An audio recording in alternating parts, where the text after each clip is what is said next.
네, 저는 Communication Efficient Federated Learning 논문을 발표할 박강민입니다. 본 논문은 2021년 PNAS에서 발표되었습니다.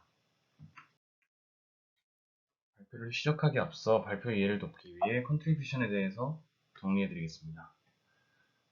먼저 본 논문에서는 Federated Learning 환경이 커뮤니케이션이 굉장히 리미티드, 제한된 네트워크에서 수행이 된다고 합니다. 예를 들어서 와이어리스 네트워크와 같은 경우에 밴드위스나 파워가 굉장히 제한되어 있기 때문에 이러한 환경에서 페더레이티드 러닝을 수행할 경우 굉장히 커뮤니케이션이 딜레이 된다고 합니다. 이 커뮤니케이션 딜레이는 학습을 하는 데 있어서 굉장히 바틀렉 요소로 작용을 하고요. 그래서 이 커뮤니케이션이 딜레이를 해결하기 위해 커뮤니케이션 이피션트 페더레이티드 러닝 프레임워크를 제안합니다. 이 프레임워크는 세 가지로 구성되어 있고 본 논문에서 이렇게 세 가지를 제안을 하는데, 첫 번째로는 Probabilistic Device Selection Scheme이고, 두 번째는 Quantization Method. 여기서는 모델의 파라미터를 압축해서 이 퀀타이제이션 방법을 통해서 압축을 합니다. 그리고 세 번째로는 Efficient Wireless Resource Allocation, 즉 네트워크 리소스를 어떻게 할당할지에 대해서 방법을 제안합니다. 이렇게 세 가지 방법을 통해서 본 논문에서는 커뮤니케이션 이피션트 프레임워크를 제안하고 있습니다.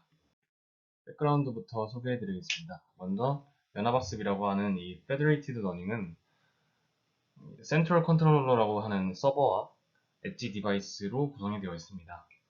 여기서 그 일반적인 학습 방법은 그 디바이스가 모델을 가지고 서버가 데이터를 전송받아서 학습을 직접 진행하는데, 페더레이티드 러닝의 개념은 엣지 디바이스가 모델을 가지고 데이터를 수집하고 학습까지 진행을 합니다. 그리고 이 학습된 모델 업데이트 정보를 서버로 전송을 하게 됩니다. 그럼 서버는 각 엣지 디바이스에서 전송받은 모델 업데이트 정보들을 취합해서 글로벌 모델을 만들고 그걸 엣지 디바이스로 다시 배포하게 됩니다. 페더레이티드 러닝의 주요 전제 조건은 두 가지가 있는데, 먼저 이 엣지 디바이스가 굉장히 헤테로하다는 것, 즉 각 디바이스의 학습 속도나 이 성능이 다르다는 점이 있고요. 그리고 이 디바이스들이 수집하는 데이터가 모두 그 non-IID 데이터라는 가정이 있습니다. 그럼 이 Federated Learning의 챌린지를 이렇게 네 가지로 본 논문에서는 정의를 하고 있는데, 첫 번째부터 설명을 드리면, 첫 번째는 이 서버와 엣지 디바이스 간의 모델 업데이트를 위한 커뮤니케이션으로 인해서 오버헤드가 발생한다는 점입니다. 두 번째로는 앞에서 언급했던 것처럼 이 Federated Learning의 엣지 디바이스들은 하드웨어가 굉장히 헤테로지니티하다는 것, 즉 각각의 성능이, 학습 속도가 모두 다르다는 점입니다. 그리고 세 번째로 데이터 헤테로지니티를 들 수 있습니다. 이것도 좀 전에 설명했던 것처럼 각 엣지 디바이스에서 수집하는 데이터가 상당히 다 작고 또 퍼스널라이즈 된 데이터라는 점입니다. 그리고 네 번째로는 세 번째와 연관이 되어 있는데, 이런 퍼스널라이즈 된 데이터로 인해서 프라이버시 그리고 시큐리티 문제가 발생한다는 점입니다. 기존과 달리, 기존에서도 이제 데이터 전송에서는 발생하는 문제이지만 페더레이티드 러닝에서도 이 엣지 디바이스에서 보통 수집하는 그런 퍼스널라이즈드 된 데이터에 대한 프라이버시를 좀 유지하기 위해서 이러한 챌린지들이 존재합니다. 본 논문에서는 이러한 문제 중 특히 커뮤니케이션 오버헤드에 관해서 문제를 해결하게 됩니다. 논문에서는 이제 커뮤니케이션 오버헤드가 다음과 같은 이유에서 발생한다고 정의하고 있는데요.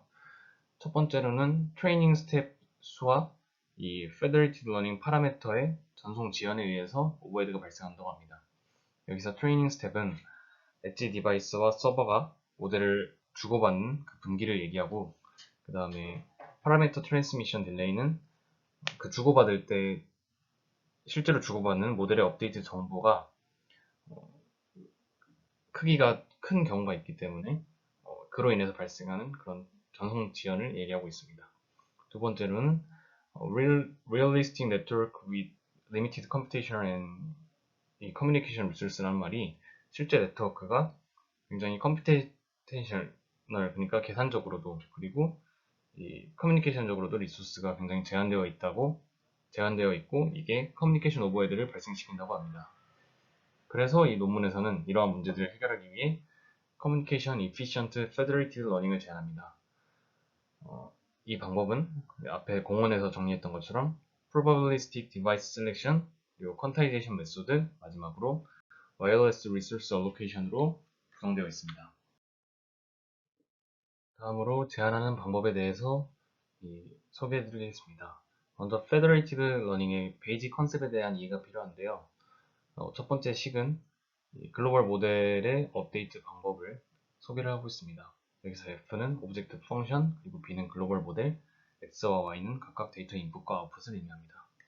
그리고 이 시그마, 안쪽 시그마에서 스몰 n은 이 라지 n 데이터에 대한 그 샘플을 의미하고요. 여기 라지 n에 붙어있는 i는 i가 각각의 디바이스를 의미하기 때문에 각각의 디바이스가 수집하는 그 데이터를 의미합니다. 그래서 이 각각의 디바이스에 대해서 n개의 샘플에 대한 데이터 학습 로스를 서메이션을 하고, 그리고 모든 디바이스에 대한 이 값들을 서메이션해서 최소화시키는 방향으로 최적화를 진행하게 됩니다. 네, 두 번째 식은 엣지 디바이스가 가지는 로컬 모델의 업데이트 방법입니다. 여기서 그 좌항의 O는 이 로컬 모델의 웨이트를 의미하고, I는 각각의 디바이스, 그리고 T는 트레이닝 스텝을 의미합니다. 그리고 K는 로컬 업데이트의 수를 의미하는데요. 그래서 이 것들을 종합해보면 이 로컬 웨이트 5에 i번째 디바이스의 로컬 웨이트 5에 그 웨이트인데 이제 t 플러스 1의 트레이닝 스텝이고, 그리고 k번째 로컬 업데이트를 의미합니다. 그래서 이 식을 구하는 방법은 5항에서 k-1 웨이트에서 이 변화량을 빼주게 되는데요. 이 변화량 같은 경우에는 이 위에서 정리한 식과 같이 오브젝트 펑션 f에 이 변화량을 n개의 샘플에 대해서 구해주고, 그리고 람다 러닝 레이트와 이 전체 n개의 데이터의 k번째 러닝 스텝에 해당하는 그 샘플로 나눠주게 됩니다. 다음과 같은 방법으로 로컬 모델의 업데이트를 구할 수 있고요. 그리고 3번식은 글로벌 모델의 업데이트 방법입니다.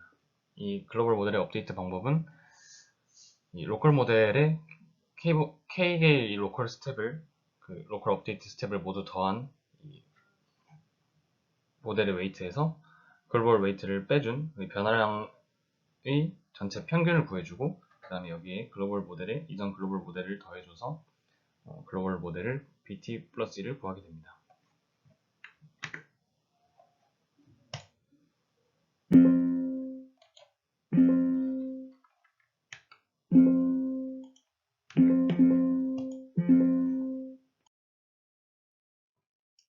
다음으로는 커뮤니케이션 모델에 대한 정의입니다.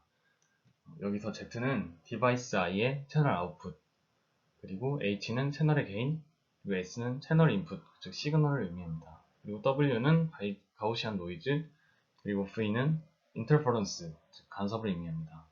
그래서 이 식을 통해서 Federated Learning이 이 가우시안 노이즈와 이런 인터퍼런스, 간섭이 존재하고, 또 앞에 이 개인의 곱한 시그널을 통해서 채널과 대역이 제한되어 있는 무선 네트워크라는 것을 정의를 합니다.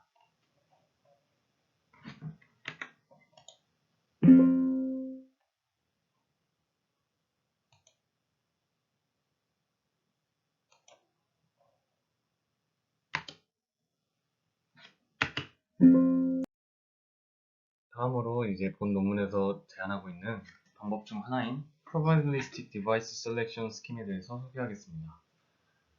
여기서 G는 n개의 데이터 샘플에 대해 로컬 업데이트를 모두 끝낸 그 업데이트 정보입니다.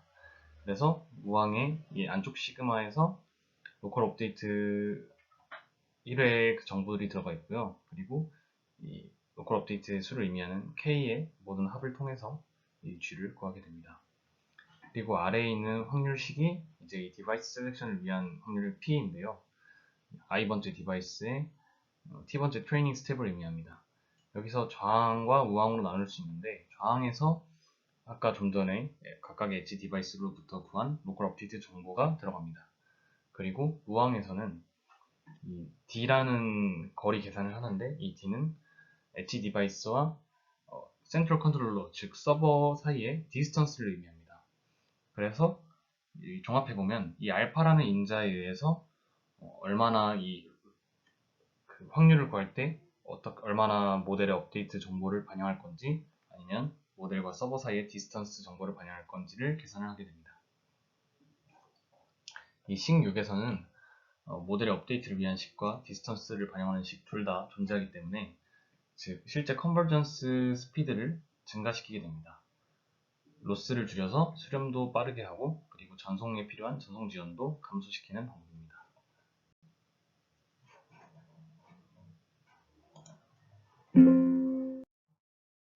다음으로 모델의 컴프레션을 위한 Universal FL 모델 파라미터 컴프레션 방법을 제안을 합니다.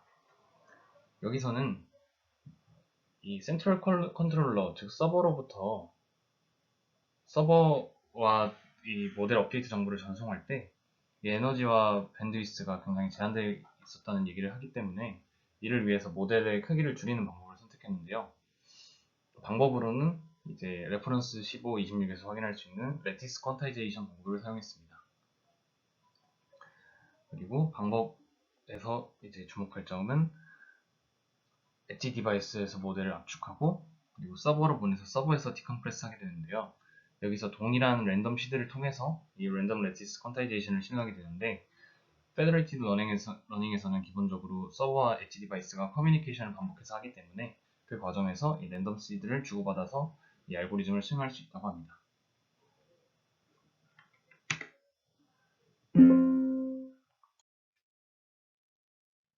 다음으로 네트워크 리소스 매니지먼트 스킴에 대해서 소개를 하겠습니다. 여기서 C는 디바이스 i의 데이터 웨이트를 의미합니다.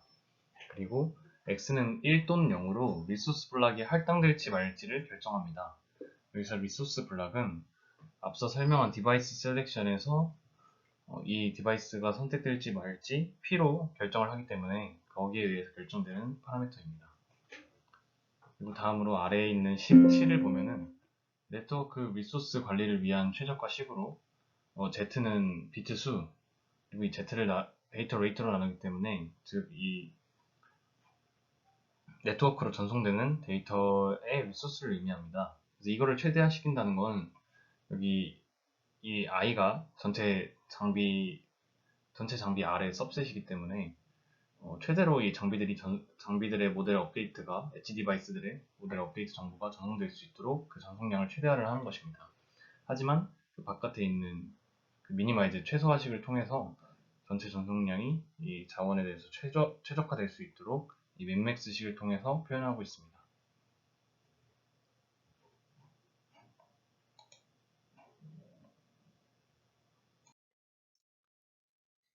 실험 파트입니다.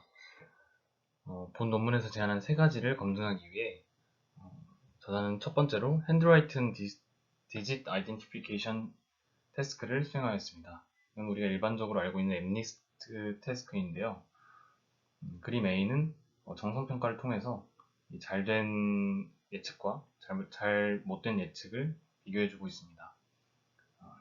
그리고 이 실험에서는 베이스라인 A와 베이스라인 B를 사용하는데, 베이스라인 A는 모델 컴프레션 없이 디바이스 셀렉션과 리소스 얼로케이션만 적용한 방법이고, 베이스라인 B는 일반적인 페더레이티드 러닝을 의미합니다.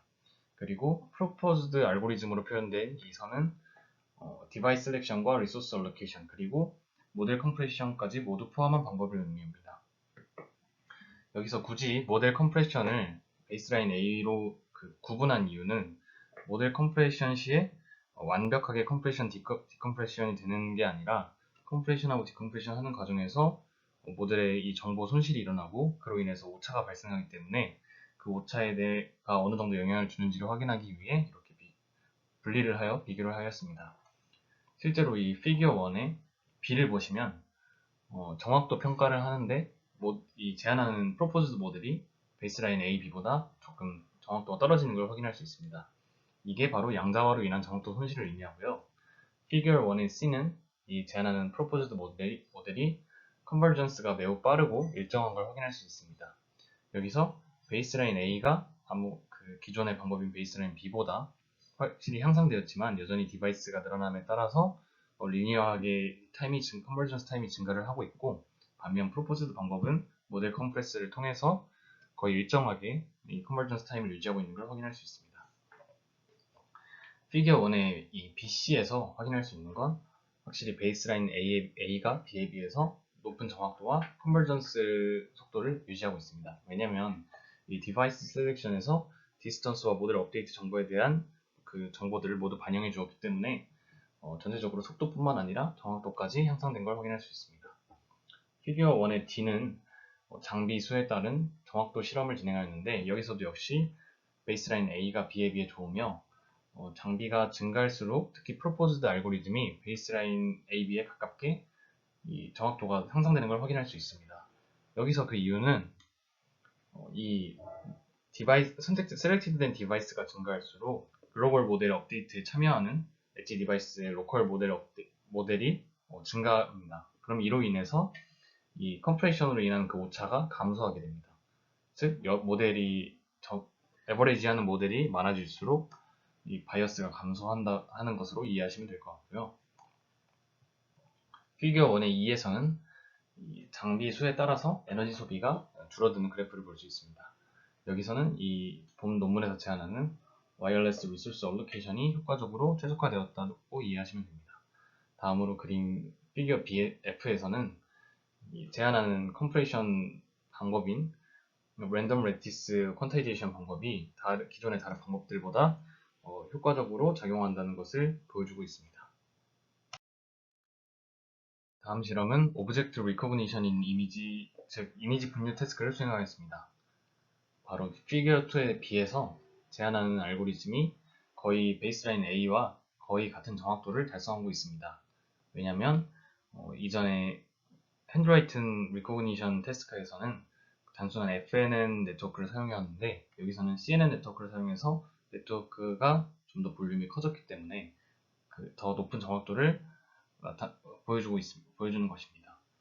그 이유는 이 모델의 웨이트 크기, 볼륨이 증가할수록 퀀타이제이션으로 인해 발생하는 바이어스가 감소하기 때문입니다. 그리고 피겨 2의 C는 알파에 따른 정확도를 나타냅니다. 여기서 알파는 이 디바이스 셀렉션에서 사용했던 디스턴스와 모델 업데이트 정보의 비중을 정하기 위한 알파인데, 이 알파는 작을수록 디스턴스의 비중이 크게 반영이 되기 때문에 당연히 컨버전스 속도는 빨라집니다. 그래서 이 프로포즈 알고리즘의 알파가 0.4인 빨간 선이 0.6이나 0.85보다 더 속도가 더 빠른 것을 확인할 수 있고요. 이 딜레이 3349초로 더 빠른 걸 확인할 수 있고, 정확도의 경우는 알파가 좀 더 커질수록 높아집니다. 실제로 알파가 0.6일 때가 0.4보다 이 업데이트 정보를 더 반영하기 때문에 더 높은 정확도를 보여주고 있고, 하지만 이 디스턴스와 이 적절한 알파 선택이 중요하기 때문에 0.85 같이 너무 한쪽으로 치우친 것에서는 오히려 정확도가 떨어지는 걸 확인할 수 있습니다. 그래서 이 알파는 0.6에서 최적화된 결과라고 할 수 있습니다. 마지막 실험은 Finger Movement Detection 실험입니다. 여기서는 피겨 A와 같이 다양한 동작의 Finger Movement를 B에서와 같이 채널 8개로 구성된 시그널을 통해서 디텍션을 합니다. 그리고 오른쪽에 피겨 4를 봤을 때 프로포즈드 알고리즘과 베이스라인 AB 그리고 Non-Federated Learning 알고리즘에 대해서 정확도를 비교하고 있습니다. 여기서는 프로포즈드 알고리즘이 베이스라인 A, B에 대해서 각각 3.6, 3.9%로 accuracy가 높고, 그리고 Non-Federated Learning에 대해서도 30% 정도로 향상되어서 아주 효과가 좋다고 얘기하고 있습니다. 마지막으로 본 논문의 공원을 다시 요약해보면, 이 Federated Learning의 환경은 굉장히 제한된 커뮤니케이션 네트워크로 구성이 되어 있다. 그래서 예를 들어 밴드위스나 그런 파워가 굉장히 제한된 그런 무선 네트워크에서 진행이 된다고 하고 있고요. 이런 네트워크 환경에서는 커뮤니케이션 딜레이가 발생하는데, 특히 논문에서는 심한 경우에는 Federated Learning의 이 엣지 디바이스들이 병렬적으로 수행되는 게 아니라 직렬적으로 수행되는 것보다 오히려 더 느려진다. 커뮤니케이션 딜레이로 인해 더 학습 속도가 느려진다고 얘기를 하고 있습니다. 그래서 이러한 문제를 해결하기 위해 본 논문에서는 커뮤니케이션 이피션트 페더레이티드 러닝 프레임워크를 제안을 하고 있고요. 그 방법으로는 세 가지가 있었는데 첫 번째로는 probabilistic device selection scheme, 그리고 두 번째로는 quantization method, 그리고 마지막으로는 efficient wireless resource allocation을 제안하고 있습니다. 그래서 이 세 가지 방법을 세 가지 실험을 통해 검증을 해서 본 논문에서 제안하는 프레임워크가 효과적이라는 것을 증명하였습니다. 이상으로 발표 마치겠습니다. 감사합니다.